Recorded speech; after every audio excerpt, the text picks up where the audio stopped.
This is in the day before you had, in the phone you could give them Rav Listman's share, Rav Listman's phone contacts and everything. But anyways, it's cute. They're Thank you so much. Use it for the ruler. Okay, yeah. Sometimes people, when they study books, you wanna mark, underline, and this is very convenient to use. All right. Tov, Shavuot Tov, Thomas, bevakasha. That's probably the main office. Oh, main office? It's probably the main office, I imagine. I haven't checked it. I doubt you'll get Rabbi Gun if you just dial that. Hello? So, Tov. You can't see me? Yeah, it's all good. It's just a window. Have a good angle. Okay, thank you. We are continuing to prepare. I know we're getting ready for Purim, but we're also getting ready for Pesach. And we talked last week about the chametz mixtures. 81. Right? Well, we went beyond that. We talked about how important it is that whatever mixture gets nullified from before Pesach, because otherwise it might wake up. Choser v'ne or. Talked about that concept. We said that's the way we paskin, for the most part, at least the Ashkenazim, is that only applies to solids. You have to worry about it coming and waking up again. Whereas liquids and matzah comes from flour, which we treat as a liquid because it sort of mixes in very well. And so we can be a little bit more lenient about that. And even if there was one kernel, we're careful to not have any mixture whatsoever. But if you do, it's batal b'shishim from before the Chag starts. Well, I want to skip with you to page 102. This is in Pesach Kashrut, based on the principles that we learned. Chapter 8. Chapter 8. Chapter 91. 91? Page 102 now. Medicines on Pesach. This is one example of, the mixtures we were talking about being mixed in and maybe become nullified. So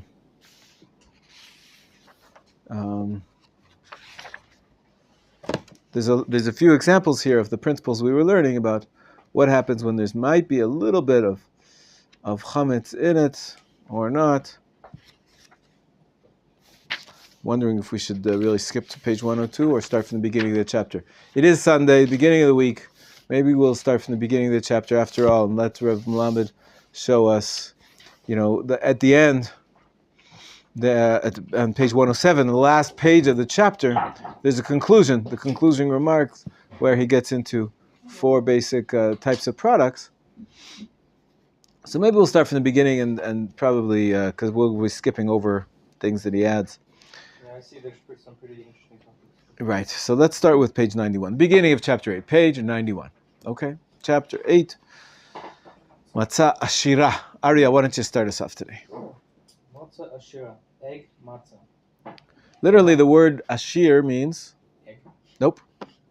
That's why I'm explaining it. Otherwise, I wouldn't explain it. What is ashir? With an ayin, ashir. Somebody who's ashir. Mix it? Nope. No. Well, the opposite. I'll tell you the opposite, and you'll know what ashir is. The opposite is ani. Rich person. That's it. Rich. Ani means poor. Ashir is rich. So matzah ashira means rich matzah. What does rich matzah mean? All matzah is expensive. That makes you poor. So what's rich matzah? So the answer is, as he's going to explain, that's the term we use for matzah, which is not baked with water, but baked with fruit juice or eggs and so forth. In English, we usually just say egg matzah because most of them are made that way, but it could be also made with fruit juice, as we're going to see. Ariel, go ahead, take it away. The chametz. The chametz that the Torah forbids is comprised of flour and water. If flour was kneaded with fruit juice, even if the dough sits a full day and rises, it is not considered chametz, since rising of this kind is different from the type of forbidden different from the type forbidden by the Torah. The category of fruit juice, made perot, includes wine, honey, milk, oil, and egg, in addition to all juices squeezed from a fruit, like apple or berry juice. Since fruit juice does not cause dough to become hametz, one may knead, bake, and eat such dough on Pesach. Nevertheless, one would not fulfill the mitzvah of matzah on the first night of Pesach with it, because the Torah calls matzah lechem ani, poor man's bread, and matzah made from fruit juice is matzah ashira, rich matzah, colloquially known in English as egg matzah, since it possesses more than the taste of just flour and water. If a drop of water gets mixed in it with the fruit juice, it can cause the dough to become hametz. Moreover, according to many poskim, the combination of water and fruit juice actually expedites the leavening process. Thus, in order to avoid such doubts, the sages prohibited kneading dough with a mixture of fruit juice and water during Pesach. The Ashkenazi custom is to avoid eating anything made of dough kneaded with fruit juice out of concern that water mixed with the fruit juice causes dough to become hametz. Furthermore, it takes into account the opinion of Rashi, who disagrees with most Rishonim and maintains that fruit juice alone can cause something to become hametz on the rabbinic level. Although, in principle, it is possible to follow the lenient ruling of the vast majority of poskim, Ashkenazi custom, which would not be altered, is nevertheless strict, except in the case of the elderly and ill, where the custom is to be lenient. Nowadays, most Sephardic poskim also many Sephardic poskim also rule stringently because it is known that water and other ingredients are generally added to fruit juice, increasing the likelihood that the egg matzah became hametz. So here we have, I mentioned to you, I think maybe before, until today, is a major debate.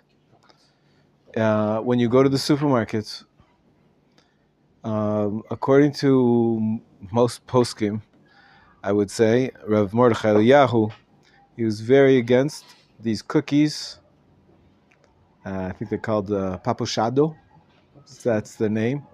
And it's a whole line, a series of baked goods for Pesach, based on this principle: only with egg or fruit juices, no water.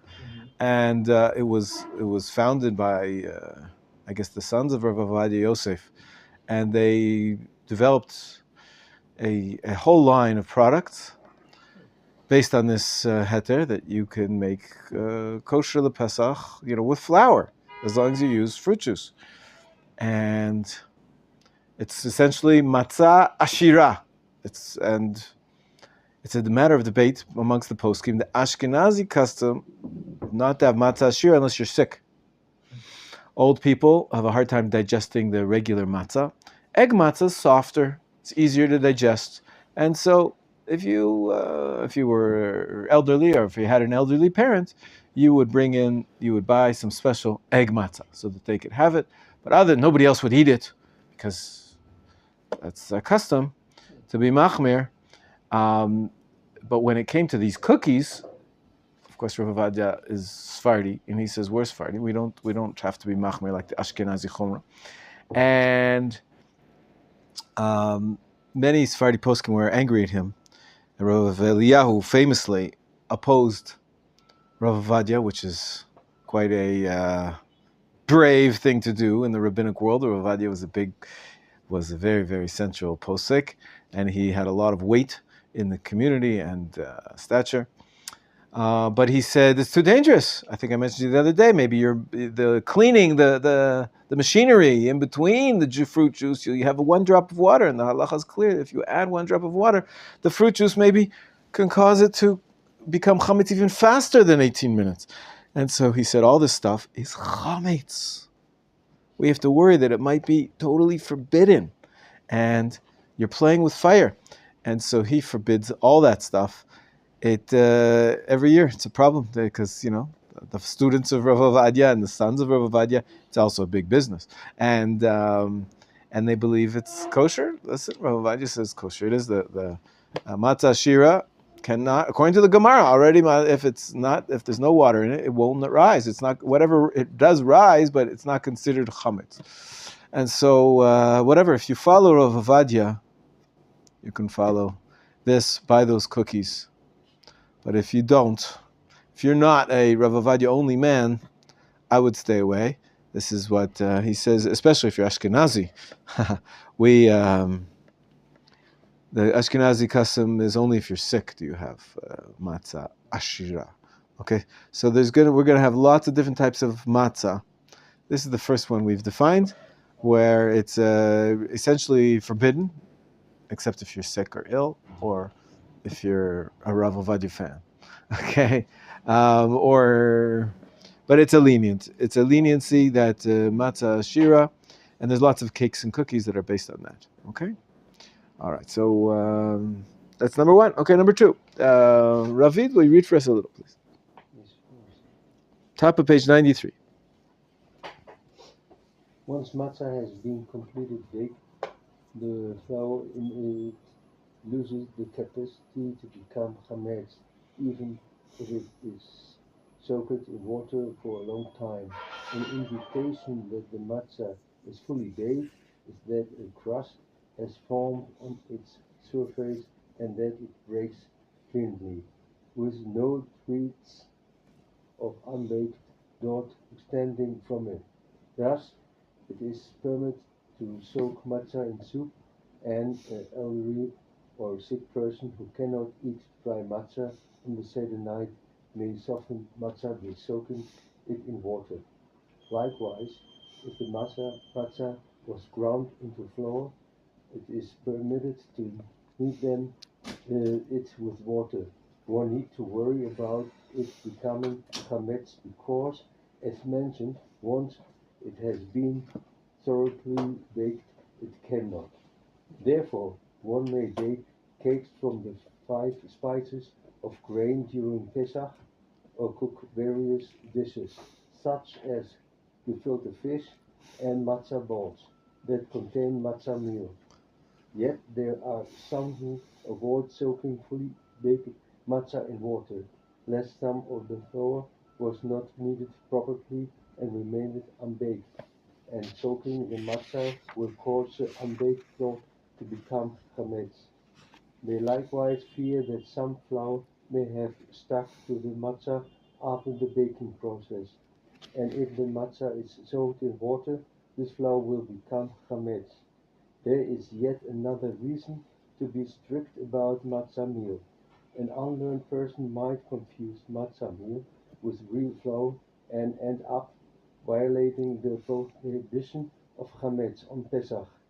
Hasidim accept this stringency and refrain from eating matzah that has been soaked or gebroken. The poskim, however, nearly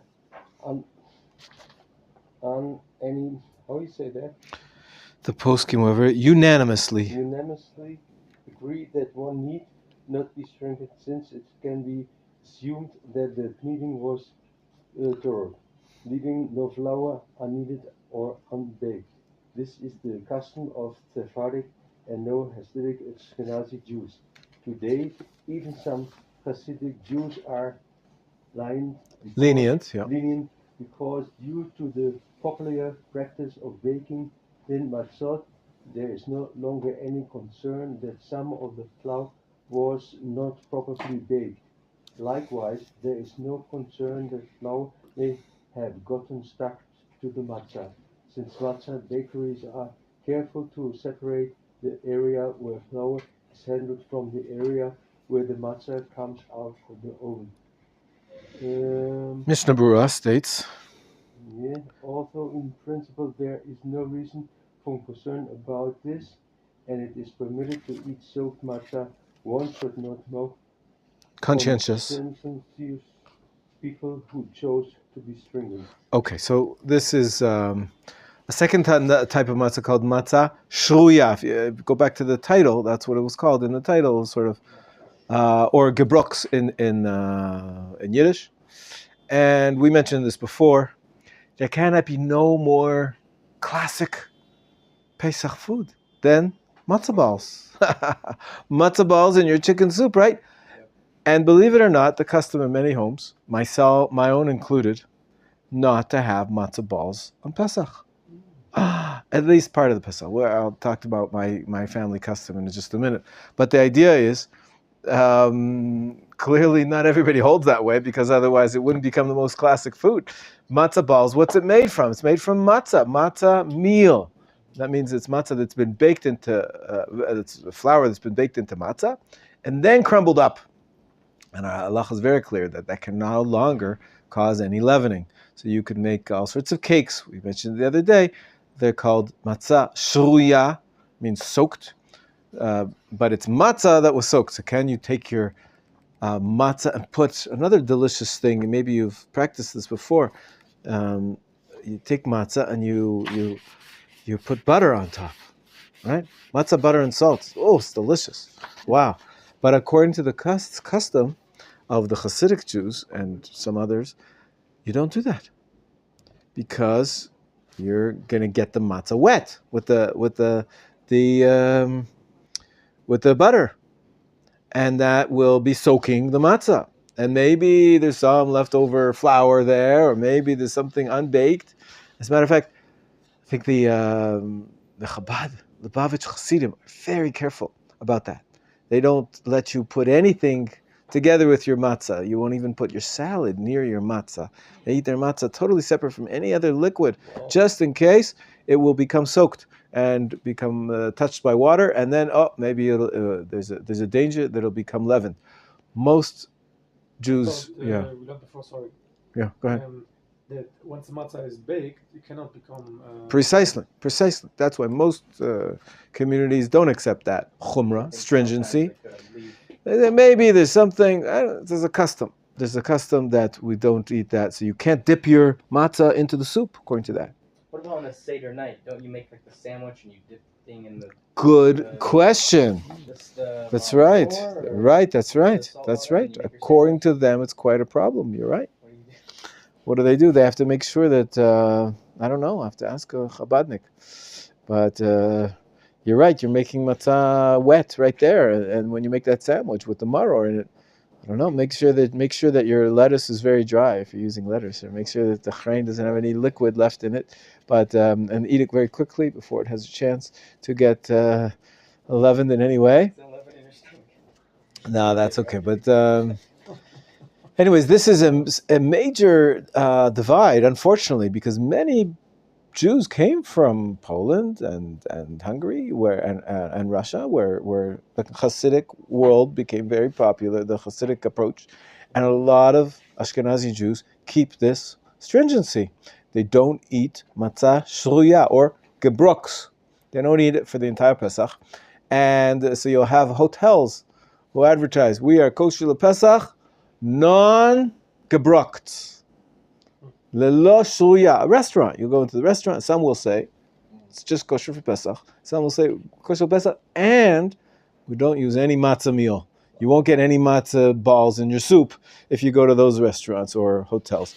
And in homes, people's homes, really depends what community you come from. Halachically, it's pretty clear that it's a far, far-reaching chumrah that is not necessary. My personal family custom, it's a little curious. Our custom is not to have gebrokts on the first day of Pesach. What's the difference? If it's a chashash of chametz, you can't have chametz on day 2, 3, 4, 5, 6, 7. So for many years we didn't understand, but that was our custom. We kept our custom. We consulted with actually my father asked Rav Aaron Soloveitchik once, and he says, "Oh, of course, I know that custom. It probably came from the idea that there's a chumrah of the briskers." And he was from the brisk tradition, which is a Lithuanian, not Hasidic at all, but they also have a custom. What's the custom?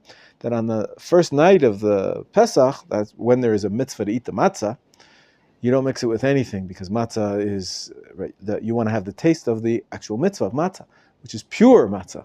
And so once you're not doing it on the Seder night, now in Chutz La'aretz you have 2 nights of Seder nights, right? You have 2 nights, two Sedarim. So you're not having it the first night, you're not having it the second night. So you didn't have it the first day as well. So the entire first day became non-gebroks. Once the mitzvah of matzah is done, first and second Seder if you have one, then you don't have to be careful about matzah shruya. You don't have to worry about any chametz getting into it. It was just that they wanted to emphasize the special taste of the matzah on the night when there's a mitzvah to eat matzah. We're going to get to the mitzvah to eat matzah on the Seder night a little bit later. In any case, everybody should follow their custom. If your family doesn't have a custom, I think there's no problem whatsoever to eat matzah shruya, to eat gebrokt. Okay? For sure, the Sfardim and most Ashkenazim as well, unless you happen to have a specific Hasidic, tradition in your family. Okay, so we covered matzah ashira and matzah shruya. Don't get them confused. Should I write them on the board just to make sure that you have them in your head? Because we're gonna. Yeah, thank you. Thank you very much.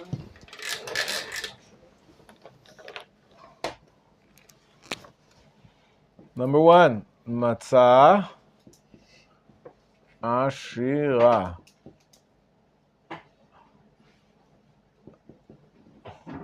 Ashira, it's with an ayin, as you can see here, and it means basically rich matzah, usually translated as egg matzah. That's the way the colloquially known, usually spoken. That's, what did we say? That's the custom of most Ashkenazi world is to not have matzah ashira unless you're sick, unless you're old and sick and you can't have proper matzah. And that's why we said the problem is with the cakes, the special, a lot of cakes are sold, the matzah ashira. Watch out for that. I wouldn't partake of that unless you have made that decision to follow Rav Ovadia thick and thin. But the second thing we talked about is matzah sheruya. Sharui means soaked. So this is soaked matzah, which means after the matzahs have been baked, you took the flour and you made matzah, proper matzah. It was all baked and it's no chametz whatsoever. And then you want to soak it in water. You crumble it up first, make meal out of it, make basically matzah flour. It's called matzah meal, and then you can cook with it. You can bake with it, and this is called in Yiddish gebrokt. Brokt probably comes from the word to break, right? It's broken matzah that you crumbled up into a flour. That's where gebrokt, soaked. Soaked matzah. Anything they take matzah and gets wet. Mm-hmm. Wet matzah. You're allowed to have wet matzah. Sometimes the kids don't like the matzah because it's too hard. If you put it in the water and you soak it in a towel for a few minutes, it becomes nice and soft. Put some butter and salt. It's delicious. But so here, most communities allow it. Once it's been fully baked into matzah, there's no chametz that can get into it. And here, unless you're a Hasidic from a Hasidic family that has that specific custom, it's usually allowed.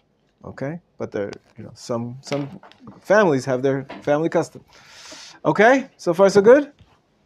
Matzah ashira, matzah shruya. Let's go on. Let's go to number 3. David, are you ready to read for us? Page 95. Sephardic and Ashkenazic approaches to keeping kosher on Pesach.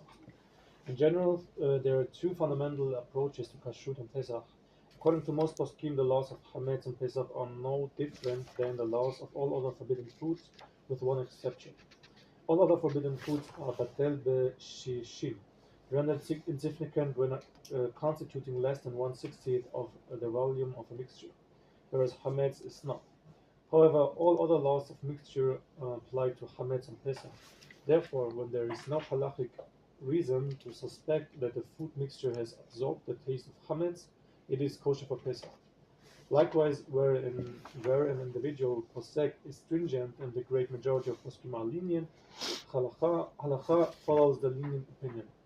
However, Ashkenazic Jews are customarily very strict about Hametz, often showing contempt for a stringent opinion even against a lenient majority, and practicing caution where general halachic principles indicate no reason to do so. Nevertheless, Ashkenazic custom also places a limit to its stringencies. and poskim are careful not to pile restrictions upon existing restrictions. The general tendency, though, is to show concern for every uncertainty. The basis for this approach is the sage's ruling that even a drop of chametz is forbidden. Thus, if a mere crumb of chametz renders its entire mixture forbidden, so too individual halachic opinions should be taken into account. This explains the consistent difference between the ruling of Shulchan Aruch, which follows general halachic principles, and those of Rema, which account lechatchila for the stringent opinions. Nonetheless, in cases of pressing need, Rema adopts the lenient approach, since halacha fundamentally accords with most poskim. In general, Sephardim follow Shulchan Aruch, and Ashkenazim follow Rema. However, some Sephardic poskim tend to be stringent, and their rulings are accepted in some Sephardic communities. As he says in the footnote, he quotes the Kaf HaChaim and many others. It's not such a clear divide. This is a well-known, some people consider this to be true of all of halacha, but it's not really true. But here, by Hilchot Pesach, if you look at the footnote number 3 on page 96, he brings 11 examples of differences between Sephardi and Ashkenazi poskim, in which all 11 of them, the Sephardim are more lenient, and the Ashkenazim are more machmir. So he says, well, we see a general trend here. And it's nice, interesting to notice. And that's, I think somebody mentioned the other day, this custom, some Ashkenazim don't eat outside of the house, their own house. They don't trust anybody else's kashrut. Ashkenazim are very, very careful about every possible something to worry about. That it might be chametz on Pesach, but every extreme is probably the wrong approach. So, Depends where you live. Right. In terms of eating out, for sure, it depends on what the other people's houses and what their training is. But okay, let's keep going. Before we go, I'm just curious, Yeah. Is there anything, or is there? Can you give me an example of where it's the opposite, where Sephardim are more Sephardim? Sure. Islam is more, Sure. In the laws of kashrut, in the other class, we saw a big one, where it comes to the smooth lungs, that you have to check the lungs for lesions. Sephardim are very machmir. So any little bump, we sell it to the non-Jews. Whereas Ashkenaz say you check. If there's a hole, there's a hole. If there's no if there's a hole, there's no hole. That's a major difference in the Sephardim and Ashkenazim. Of course, there's some Ashkenazim are machmir too, and we talked about that. But there are many examples throughout halacha. It's much bigger than just Pesach and kashrut. There's many laws of all the 4 parts of the Shulchan Aruch. It's hard to say there's one general approach. Here we see this in Pesach, in these 11 examples. We're not going to read them right now. We're going to slowly get to them inside. But we try to be as careful as possible. Okay, let's go on to number 4. And we'll see some very interesting examples. Milk, we mentioned the other day, and we're going to get to medicines finally in a few minutes. Okay? Number 4. This is a fundamental question. Page 97. Moshe, will you read for us, please? Sure. Principles of kosher supervision on Pesach. There is a fundamental question regarding the laws of kashrut on Pesach.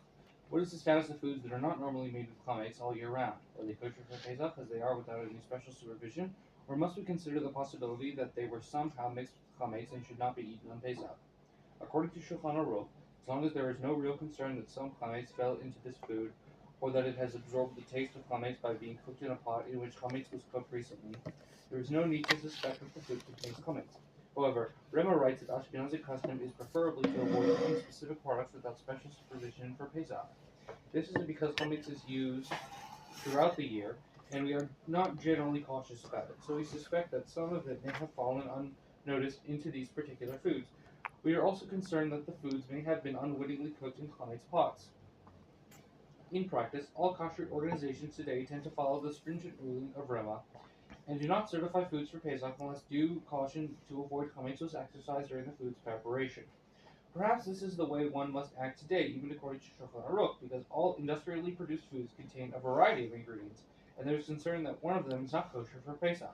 Therefore, during Pesach, one must be careful not to eat any factory food products that are not certified kosher for Pesach. Stop there for a second. There's also a little bit, maybe I'll turn off the camera. Little cynicism here. I can't put. I mean, if I stop the stream, it's. I know. The public I'm needs just. to know. Part 1. Part I'm 2. happy to share, Part 1. Part 2. but you should just, be aware. I'm being a little cynical here. Also, it's a big industry. Certifying products as kosher for Pesach.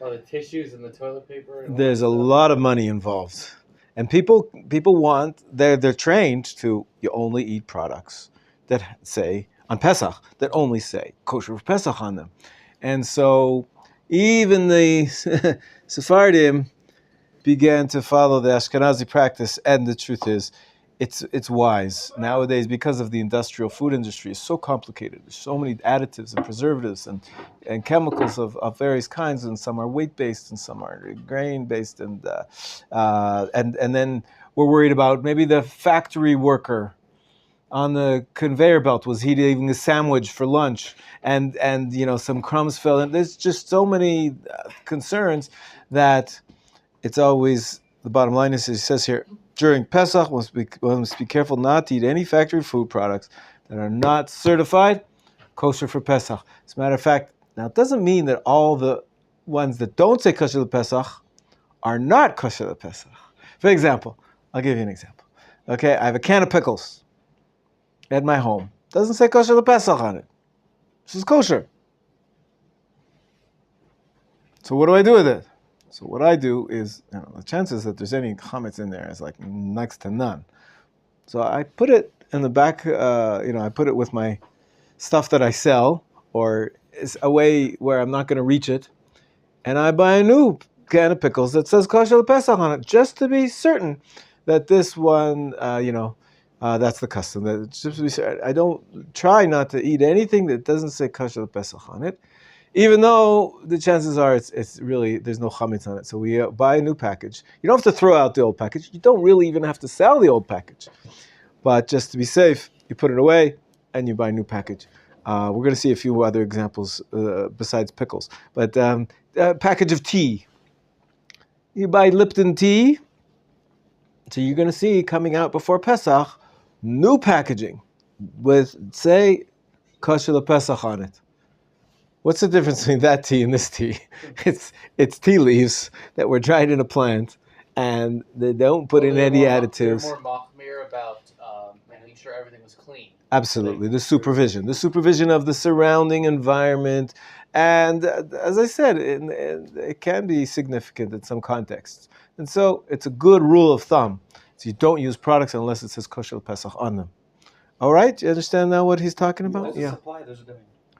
That's also true. That's right. And in this case, it's not a bad idea that you stick to that rule.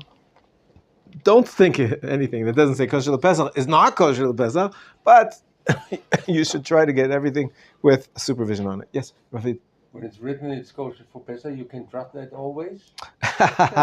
I would hope so. It depends, how... Because it's business.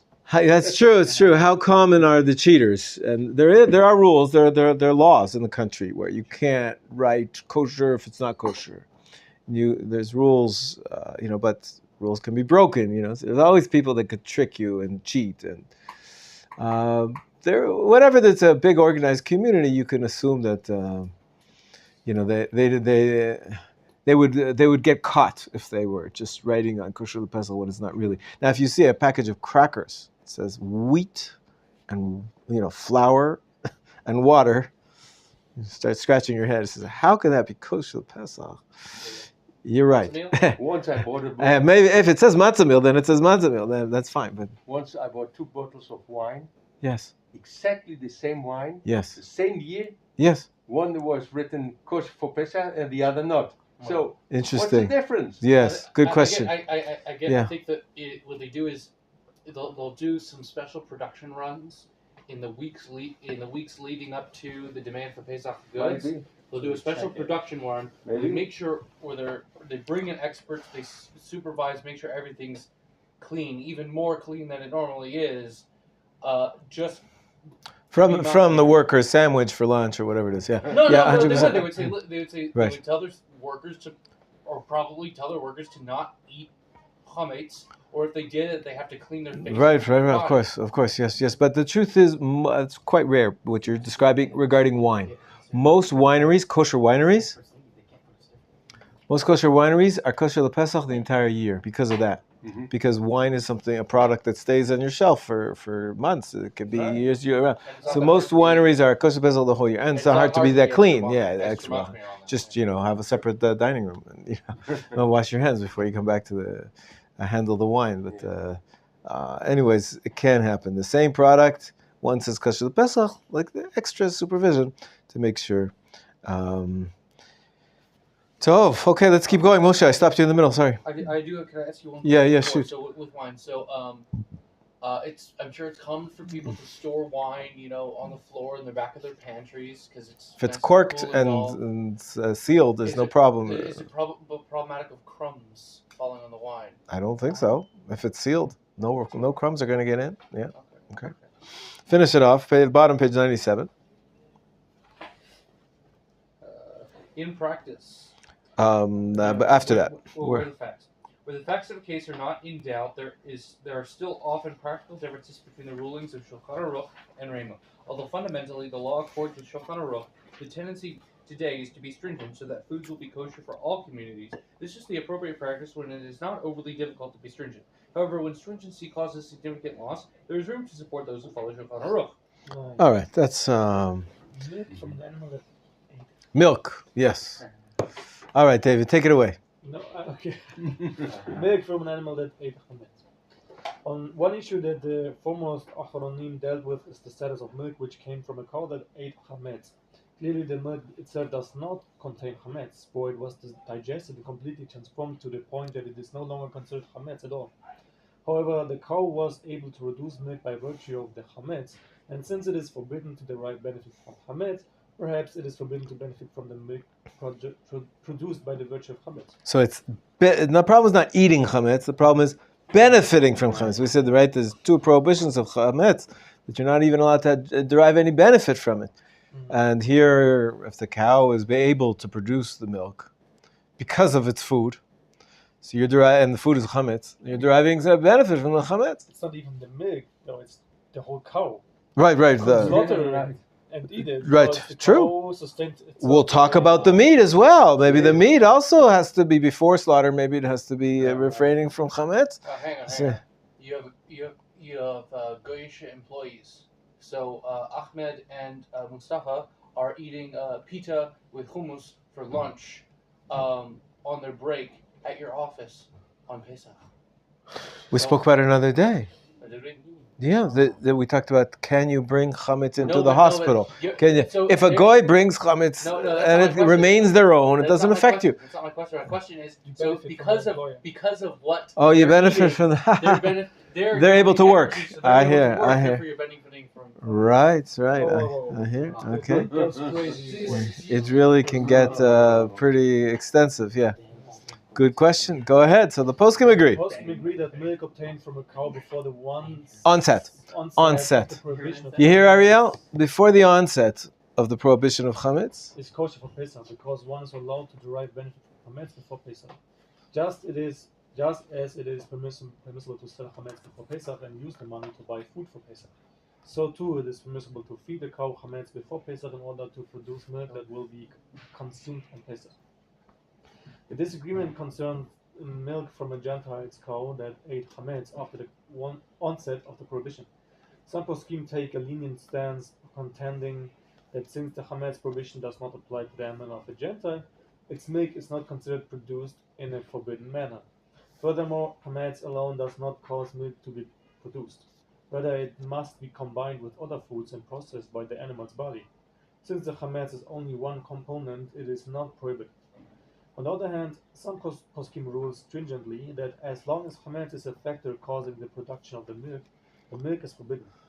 Others say that if 24 hours have passed since the cow ate chametz, the milk is kosher. If the animal owned by a Jew was fed chametz in violation of halacha, one may not drink its milk. Firstly, because it is forbidden for the animal's owner to derive benefit from chametz, and secondly, because one may not assist those who violate the Torah. The same applies to eggs and meat. During Pesach, Tenuva, a major Israeli dairy producer, and perhaps others, only accepts milk from dairy. Yeah. Don't want to mispronounce this. No problem. Dairy farms that have been made kosher for Pesach, and whose cows are not fed chametz. In this case, it is unnecessary to be scrupulous and buy milk products before Pesach, because even dairy products manufactured on Pesach are completely kosher for the duration of the holiday. I think I mentioned to you another day that this is. I grew up in Chutz La'aretz, and we would always buy all of our dairy products from before Pesach. What does it mean, dairy? Dairy, yeah, anything containing milk. Milchik, yeah, anything milchik. So all the milk for the week we would buy from before Pesach, and then even if the cows were eating chametz, it's permitted because the prohibition of chametz didn't even start yet, and that's everybody agrees that that's allowed. And until today, here in Israel too, as I think I mentioned to you, you can find on the dairy products, on the milk, on the yogurt, on the butter, it'll say kasher lePesach, erev Pesach, meaning there's already been produced before Pesach. However, as my friend is a rabbi in a moshav where they have many dairy cows and farms. And he, one of his jobs as the rabbi who gives kashrut to the law, is to make they switch out their food. They switch out the food of the cows for already, I think it's probably a month, maybe a few weeks for sure, before Pesach, so that slowly to train the cows to get used to the change in their diet. And it's a major thing. Almost every dairy farm in Israel is not feeding any chametz to their animals. Even if it was, owned by a non-Jew, it doesn't matter. So nowadays, I no longer, as Rabbi Melamed said, it makes no sense to be scrupulous about this, or worry about that anymore, because even if you buy it on Pesach, you're not having any benefit from any chametz. There's no cows that are eating chametz in almost the entire Israel. You're outside of Israel still. It's a good idea to, although it's a stringency.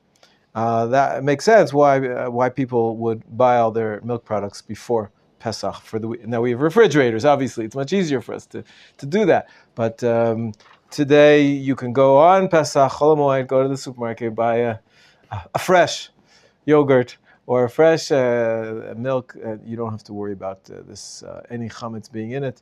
If it's kosher to Pesach, it means that even the cow was not fed was any chametz whatsoever. Okay, what about meat? We go on, same question with meat, right? You're saying that if the animal was fed chametz, and then the meat that you eat, it's also a product of benefiting from chametz. So let's keep going. Thomas, I think you're on page 101. The status of beef and chicken in this regard is the same as that of milk. If the animal was slaughtered before Pesach, there is no halakhic problem, even if it had eaten chametz. However, since the stomach may contain undigested limited barley grains, its contents must be thrown out. If a Gentile's animal was fed chametz and slaughtered during Pesach, some poskim forbid consuming its meat, while others are lenient. It's proper to be stringent and not buy the meat of a Jewish animal that was fed chametz on Pesach. Yeah, most people don't do that, right? Go ahead. In actuality, most meat is sold in packages, which thus must be labeled kosher for Pesach. Even if the animal was slaughtered before Pesach, when there is no problem, if it was fed chametz, supervision is nevertheless required to ensure that no chametz fell into the meat between the slaughtering and the packaging. The truth is, nowadays with the laws of the health ministry and the meat packaging places are very, very clean. I don't think you have to worry about any chametz. Even if it doesn't say kosher lePesach on the meat, you can eat it. There's a question of kidneyot, but we'll get to that in the next chapter. But even that, there's a lot of room to be lenient. Of all the products which might not have to say kosher lePesach on it, maybe kosher meat. If it says kosher, if it's kosher meat, you probably don't have to worry about kasher l'pesach on the meat products, the frozen meat products, but it can't hurt, obviously.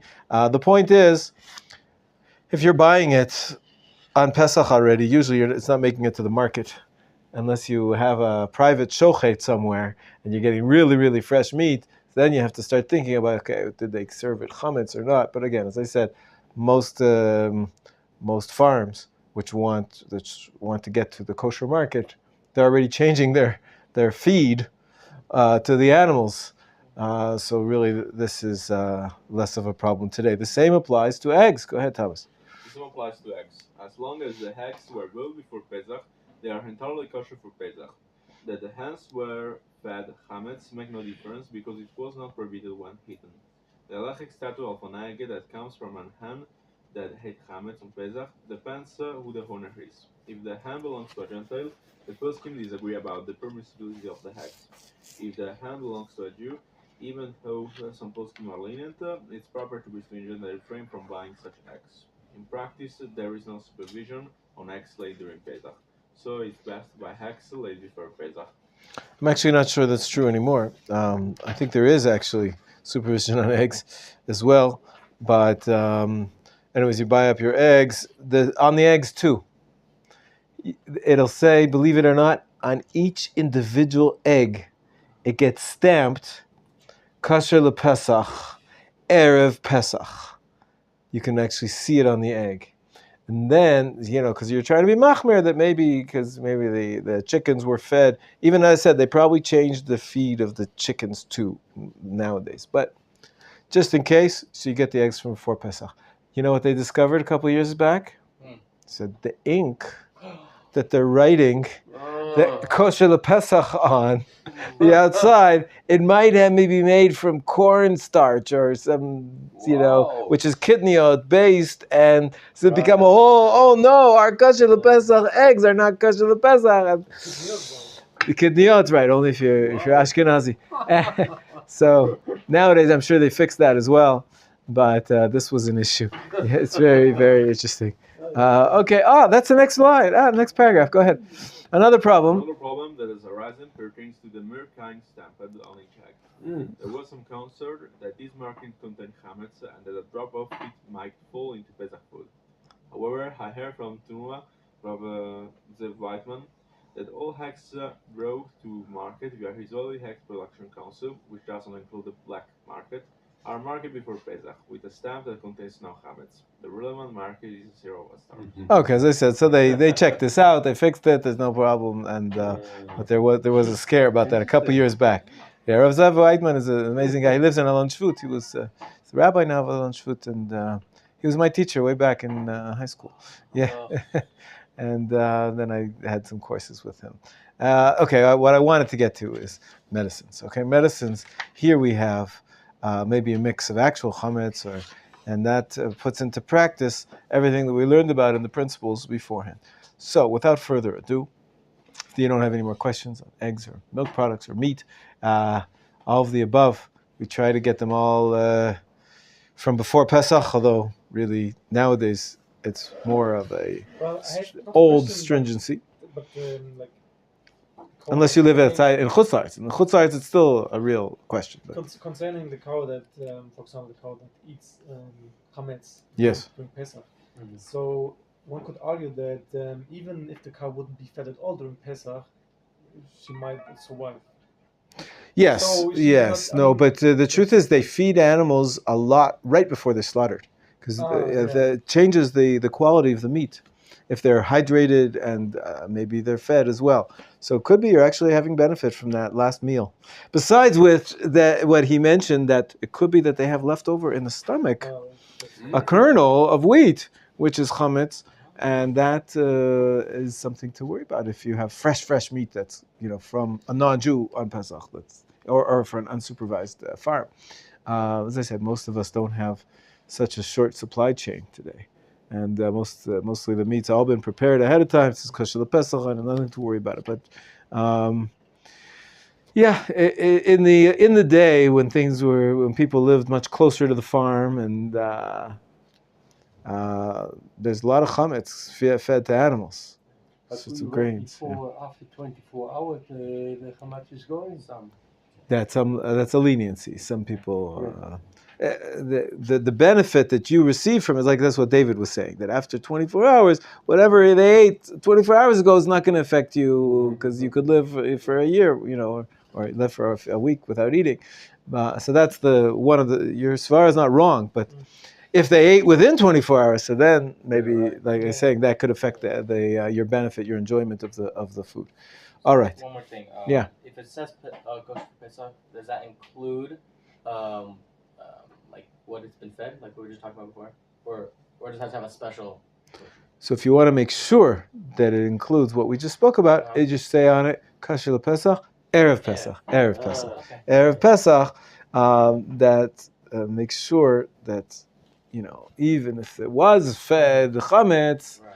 It was only fed chametz from before Pesach, and that everybody agrees at that point it was not forbidden. So we don't consider that to be taking benefit from something forbidden. You're taking benefit from something which was permitted, which is at that time it was permitted. Yeah. Almost everything that we have in our supermarkets is not day of. It's not. Okay. Medicines. Medicines are the subjects of the most common questions on Pesach. It's concerned that pills contain wheat-based starch. The purpose of the starch is to solidify and harden the pills. Had the starch been produced from potatoes or kidney, there would be no problem even for Ashkenazim, as for medicinal purposes, one may swallow pills containing kidney. But what about starch extracted from a type of grain that can become chametz? It must be emphasized that a dangerously ill person whose treatment requires eating chametz has a mitzvah to eat chametz. Saving a life overrides the prohibition against eating chametz. The question applies to an ill person whose life is not at risk. Okay, just, the most pills, you're not... If you skip a pill, you're not going to die that moment. But if you skip it in a week, you're going to feel it. For a whole week, you're going to feel it. It could be you'll feel it, but it's not a question of life at risk. Any question of putting your life at risk, of course, eat the chametz, eat the full chametz, not just the medicine.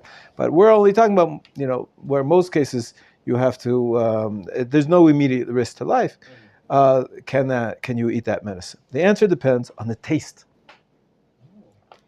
If it is flavored, syrup, right? Yeah, remember when you were a kid, you got medicine in a syrup, or lozenges, or chewables, then one must ascertain that it is kosher for Pesach.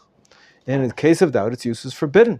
However, if the medicine is bitter or tasteless, to the point that it is not fit as food, it may be swallowed on Pesach. Why? Even if the starch was derived from wheat, since it has been mixed with various bitter substances, it is inedible and has lost its status as chametz, as we've seen.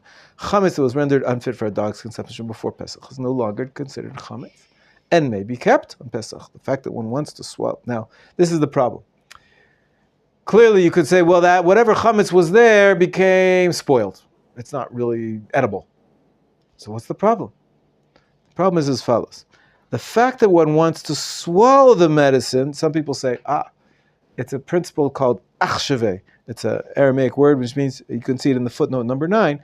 It says a person is assigning it importance. You want that starch to be there because you want the pill to be solid. And so if you want it to be there, you're giving it significance again. So even though the dog made it was inedible through the processing, you are now turning it into edible, and maybe you're giving it significance. There is such a consideration. So why does Rabbi Melamed reject it? And most poskim say the fact that one wants to swallow the medicine does not demonstrate that the chametz in the medicine is important to him.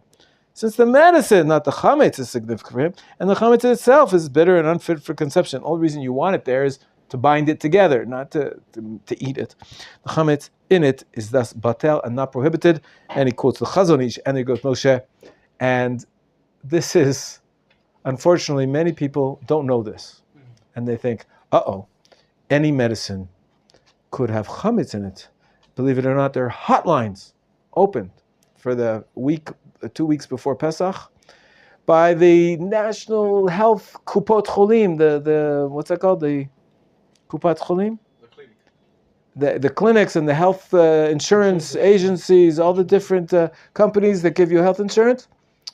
People call up and say, I have this medicine. Is it kosher for Pesach? I have this medicine kosher for Pesach.